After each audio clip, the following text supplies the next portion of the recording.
Баршаңызға қайырлы күн достар. Бүгін біз өте дәмді корждары жұп-жұқа арасындағы жағылатын кремінің жасалу жолы оп-оңай медовикті жасайтын боламыз.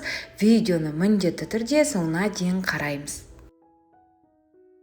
Алдымен барлық ингредиенттерді біз ертіп аламыз. Яғни су моншасына сары май, қант, 2 ас қасық балды салып, жақсылатып барлығын араластырамыз. Қыздар, балдан қымбат балды пайдалануға кеңес беремін. Сол кезде сіздің медовигіңіздің корждарының дәмі өте дәмді болып шығады. Мінеки видеодағыдай көріп тұрғандай, біздің массамыз еріді. Енді осы еріген массамызға мөлшеріндегі соданы салып, ас содасын жақсылатып тағы да барлығын араластырамыз.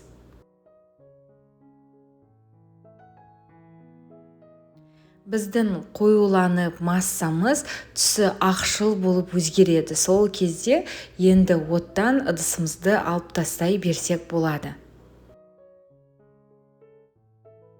Жұмыртқаны қыздар бірден салмаймыз, бір 15-20 минуттай массамызды суытып аламыз. Суығаннан кейін барып, енді осы массаға 2 жұмыртқаны қосып, жақсылатып барлығын араластырамыз. Видеоның описание бөлімінде барлық ингредиенттері жазулы тұр. Енді мөлшерімен бірінші ұнның жарты бөлігін ғана қосып, қасықтың көмегімен араластырамыз. Одан кейін қалған ұнымызды салып, енді жұп-жұмсақ қамыр илейтін боламыз.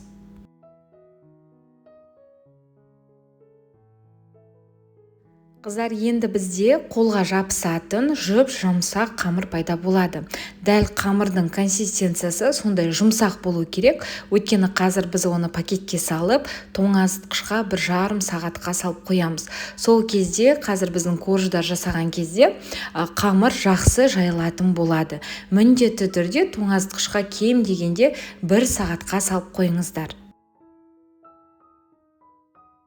Мінеки 1 сағаттан кейін қамырымыз осылай бізде қатаяды. Енді оны теңдей 8 бөлікке бөлетін боламыз.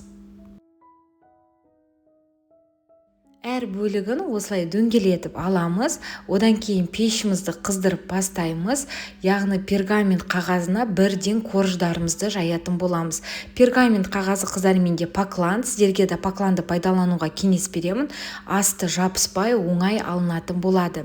Диаметрі 20 см болатын кез келген тарелкамен осылай бірінші формамызды белгілеп аламыз. Одан кейін шанышқының көмегімен тесіктерді жасап 4-5 минутта қызарғанша 180 градуста корждарымызды пісіріп аламыз. Піскеннен кейін енді дөңгелекті формаларымызды жасап, жан-жағындағы қалған қамырларды алып тастаймыз. Ол қазір біздің медовый торттың бетіне жағуға керек болатын болады. Корждарымыз қыздар тез піседі, 4-5 минутта. Одан кейін енді кремін әзірлейміз. Бұл креммен мен бірінші рет жасап тұрмын, өте қатты ұнады. 25% қаймаққа Рогачев сгущенкасын пайдалануға кеңес беремін. Барлығын осылай жақсылатып араластырып аламыз.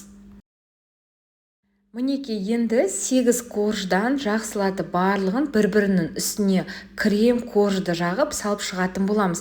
Қыздар, бұл мезетте менде крем 20% болды. Сол себепті кремім сәл сұйықтау болды, бірақ та дәмі ерекше дәмді болып шықты. Сіздерге кремнің сұйық болмау үшін 25% қаймақты пайдалануға кеңес беремін. Енді бетіне корждарын салып, тоңазытқышқа 1,5 сағат қалып қоямыз. 1,5 сағат өткеннен кейін енді жан-жағынағы манағы қалған корждарын жан-жағын осылай әдемілетіп жасасаңыздар болады. Міндетті түрде осы рецептпен жасап көріңіздер, өте дәмді жұп-жұмсақ болып шығады. Рецепт ұнап жатса лайк басып каналыма тіркелуді ұмытпаймыз. Аптасына 3 рет менде каналымда жаңа рецепттер шығып тұратын болады.